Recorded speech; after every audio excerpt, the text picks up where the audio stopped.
మహేందర్ రెడ్డి గారు ఏదైతే బీర్ల ఎల్లయ్య గారు ప్రభుత్వ విప్పు ఆలేరు ఎమ్మెల్యే గారి మీద చేసినటువంటి ఆరోపణలను ఈరోజు మేము పత్రికాముఖంగా మా మండల తరఫున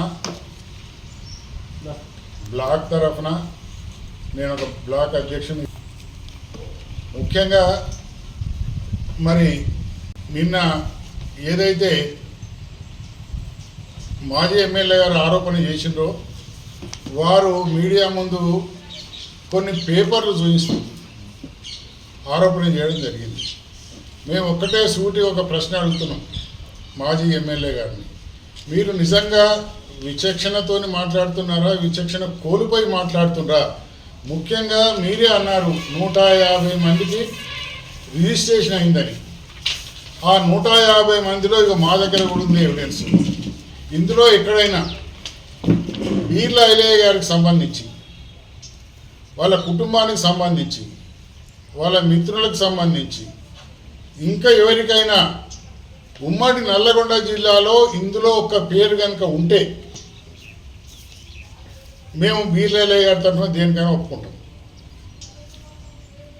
ముఖ్యంగా మీరు రాజకీయ దురుద్దేశంతో మీ కేటీఆర్ మీద ఏదో మాట్లాడిండని అపోహలు పెట్టి ఈరోజు బీర్ల ఒక బీసీ బిడ్డను ఇవాళ మీరు టార్గెట్ చేయడానికి ఈరోజు మీరు ప్రజాభవన్లో మీరు మీటింగ్ పెట్టి తెలంగాణ భవన్లో ఏదైతే మీరు పెట్టి ఆరోపణలు చేసిండ్రో ఆ ఆరోపణలను మీరు నిలబడతామంటే మరి మీకు ఒక 10 రోజుల టైం ఇస్తున్నాం.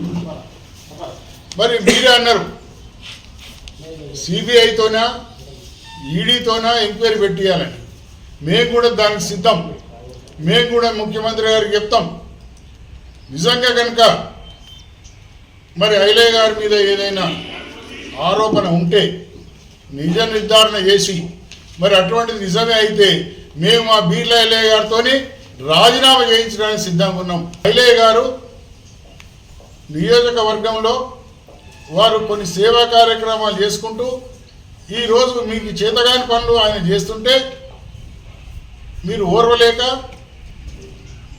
మీరు ఎదుగుదలను చూసి ఓర్వలేకనే ఈరోజు మీరు ఇటువంటి ఆరోపణలు చేసి మరి ఒక బీసీ బిడ్డ ఈరోజు అన్నిటికీ తెగించి ప్రజాసేవ చేయాలని ఎన్ని ఇబ్బందులు పెట్టినా కూడా ఈరోజు ప్రజాక్షేత్రంలో సర్వీస్ చేస్తుంటే మరి మీరు ఓర్వలేక మీ హయాంలో ఏం చేయలేనటువంటి పనులు ఈరోజు రైతుల పాలిట ఒక వరంగా నీళ్ళు ఇచ్చి చెరువులు నింపి ఇవాళ సస్యశ్యామలం చేస్తుంటే మీరు ఓర్వలేక ఈ రకంగా మీరు ఆరోపణలు చేస్తుండ్రు. ఇప్పటి ఏ రకంగా మాట్లాడుతుండ్రో మరి మధ్య భ్రమించి మాట్లాడుతుండ్రో మరి మధ్యుండి మాట్లాడుతున్నాం మీరే అర్థం చేసుకోవాలి. ఎమ్మెల్యే గారి ప్రమేయంతో అక్కడ భూములు ఎమ్మెల్యే గారి అనుచరులు ఎమ్మెల్యే గారు భూములు లాక్కొని వేరే వాళ్ళను బెదిరించారనే ఆరోపణ మీద నిన్న తెలంగాణ భవన్లో మాజీ ఎమ్మెల్యే గారు సునీత గారు ఆమె మతి భ్రమించి మాట్లాడుతున్నారు తప్ప అందులో ఏ ఆధారాలు లేవు.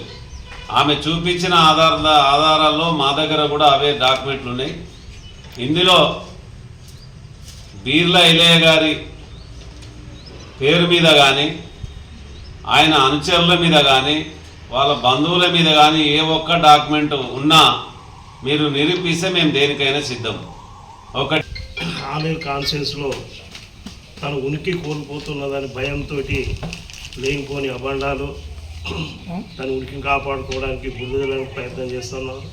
నీ చేతగాని దద్దమ్మతనంతో మరి 10 ఏళ్లలో ఆలేరు కాన్ఫరెన్స్ని ఎడల ముందే తపాస్పల్లి రిజర్వాయర్ నుండి మరి ఎత్తు ప్రదేశానికి వాటర్ తీసుకోపోతుంటే కింది ప్రదేశానికి వాటర్ తీసుకోలేని సోమర్థనంతో దద్దమ్మతనంతో ఇవాళ ఆలేరు ప్రాంతాన్ని ఎడగా మార్చింది మీ 10 ఏళ్ళ నుంచి మీరు కాదా?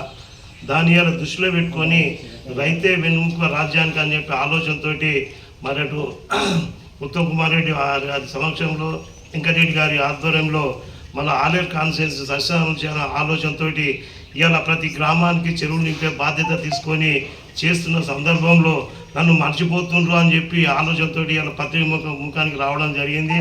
ఇవాళ ఉమ్మడి నల్గొండ జిల్లాలో ఉన్నటువంటి 12 కాన్స్టిట్యూన్స్లో ఉన్నది ఒక బీసీ ఎమ్మెల్యే. ఈ బీసీ ఎమ్మెల్యేను కూడా మరి చూసుకొని తట్టుకోలేని పరిస్థితి ఉన్నదంటే మరి ఇదంతా ప్రజలు ఆలేరు కాన్స్టిట్యూన్సీ ప్రజలు వాళ్ళు గమనిస్తూ ఉన్నారు. వీరికి సరైన టైంలో బుద్ధి చెప్పడానికి కూడా ఇంకొకసారి బుద్ధి చెప్పినా ఇంకా వాళ్ళకి బుద్ధి రాలేదంటే ఇంకా అర్థమవుతలేదు. మరి దీన్ని సరైన టైంలో వారు కూడా బుద్ధి చెప్పి రాజకీయ సన్యాసం తీసుకుంటాం అని చెప్పి మేము పత్రికా ముఖంగా మిమ్మల్ని అడగడం జరుగుతుంది.